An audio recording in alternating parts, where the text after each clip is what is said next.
1,000 plus faculty, 600 plus PhD, industry-driven skilling. KL, deemed to be university.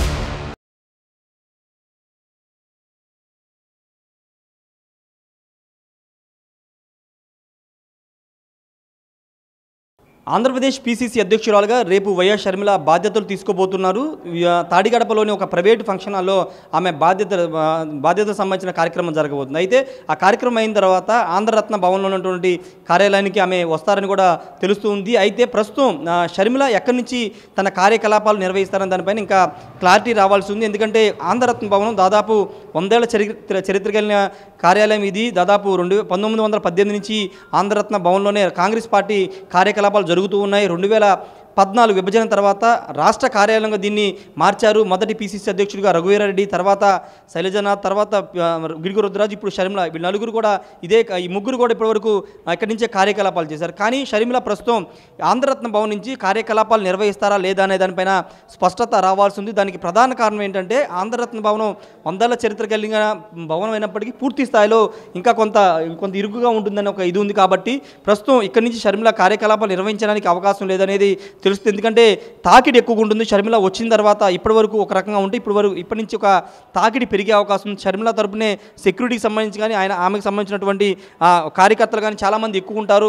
పైగా రాష్ట్ర స్థాయి నుంచి వచ్చే నేతలందరూ కూడా అంతా కూడా ఇక్కడికి వస్తారు. కాబట్టి సరిపోయే అవకాశం ఉండదనేది చెబుతున్నమాట కాంగ్రెస్ పార్టీ నేతలు. అయితే ఆల్టర్నేటివ్గా మంగళగిరి ప్రాంతంలో షర్మిల తన కార్యకలాపాలు నిర్వహించడానికి ఒక కార్యాలయం కూడా తీసుకోబోతున్నట్టు తెలుస్తుంది. తాడేపల్లి లేదా మంగళగిరి ప్రాంతం నుంచి ఆమె కార్యకలాపాలు నిర్వహిస్తారని చెప్తుంది. ప్రస్తుతం ఇప్పటి వరకు 2014 తర్వాత ఇది ఆంధ్రప్రదేశ్ రాష్ట్ర కార్యాలయం అయిన తర్వాత పీసీసీ అధ్యక్షులంతా కూడా మీరు చూస్తున్నటువంటి ఈ రూమ్ నెంబర్ 7లోనే పీసీసీ అధ్యక్షులుగా పనిచేశారు. రేపు షర్మిల కూడా ఇదే రూమ్లోకి పీసీసీ అధ్యక్షుల బాధ్యతలు తీసుకున్న తర్వాత ఇక్కడే కూర్చుని నేతలతో సమావేశించబోతున్నారు. ఈ గదిలోనే ఆమె సమావేశాలు నిర్వహించబోతున్నారు.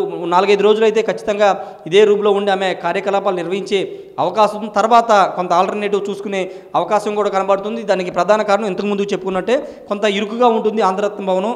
తాకిడి ఎక్కువ, అంటే నేతలు కానీ కార్యకర్తలు కానీ ఎక్కువ వచ్చినా కొంత ఇబ్బందికరంగా ఉంటుంది. సమావేశాలు పెట్టుకోవడానికి కూడా పెద్ద సమావేశ మందిరం లేదు. పైన ఒక చిన్న సమావేశ మందిరం ఉంది కానీ అది సరిపోయే అవకాశం లేదు. కాబట్టి ఆల్టర్నేటివ్గా వేరే కార్యాలయం చూసి అక్కడి నుంచి పీసీసీ అధ్యక్షురాలుగా వైఎస్ షర్మిల తన కార్యకలాపాలు నిర్వహించే అవకాశం కనబడుతుంది. ఇప్పటివరకు అయితే మీరు చూస్తున్నటువంటి ఇదే గదులు ఇప్పటివరకు పీసీసీ అధ్యక్షులంతా కూడా ఇదే ఛాంబర్ని, ఇదే ఆఫీస్ను ఉపయోగించారు. ఇప్పుడు షర్మిల ఈ ఛాంబర్ను ఉపయోగిస్తారా లేదా అనేది చూడాల్సిన అవసరం. ఒకవేళ ఇదే ఛాంబర్ను ఉపయోగిస్తే కనుక రేపటి నుంచి షర్మిల పీసీసీ అధ్యక్షురాలుగా ఇదే ఛాంబర్లో, లోపల ఉన్నటువంటి ఛాంబర్లో కూర్చుని తన కార్యకలాపాలు నిర్వహించబోతున్నారు. రేపు 11 గంటలకి ఆంధ్రప్రదేశ్ పీసీసీ అధ్యక్షురాలుగా మొదటి మహిళగా చెప్పాలి ఉమ్మడి ఆంధ్రప్రదేశ్ సంబంధించి. కానీ ఇప్పుడు విభజన ఆంధ్రప్రదేశ్ తర్వాత కూడా మొదటి కాంగ్రెస్ పార్టీ అధ్యక్షురాలుగా అయిన వ్యక్తిగా షర్మిల చరిత్రలో నిలిచిపోతారని చెప్పాలి. ఇప్పుడు ఆమె కార్యకలాపాలు ప్రారంభించిన తర్వాత నుంచి రాజకీయ సమీకరణాలు ఎలా ఉంటాయో చూడాలి. ఎందుకంటే చేరికలు చాలా ఎక్కువ సంఖ్యలో ఉంటాయని భావిస్తున్న నేపథ్యంలో మాజీ మంత్రులు కానీ మాజీ ఎమ్మెల్యేలు,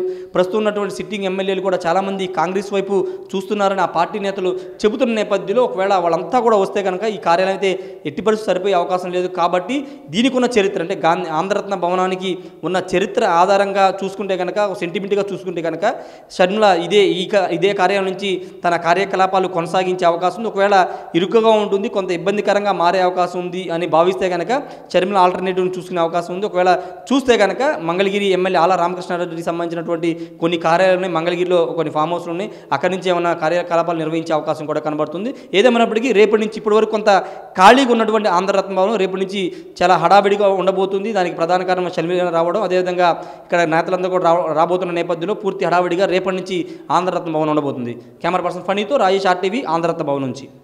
మరిన్ని వీడియోస్ కోసం ఛానల్ ని సబ్స్క్రైబ్ చేయండి. లేటెస్ట్ అప్డేట్స్ కోసం వాట్సాప్ ఛానల్ ని ఫాలో చేయండి. అండ్ లింక్ డిస్క్రిప్షన్ లో ఉంది.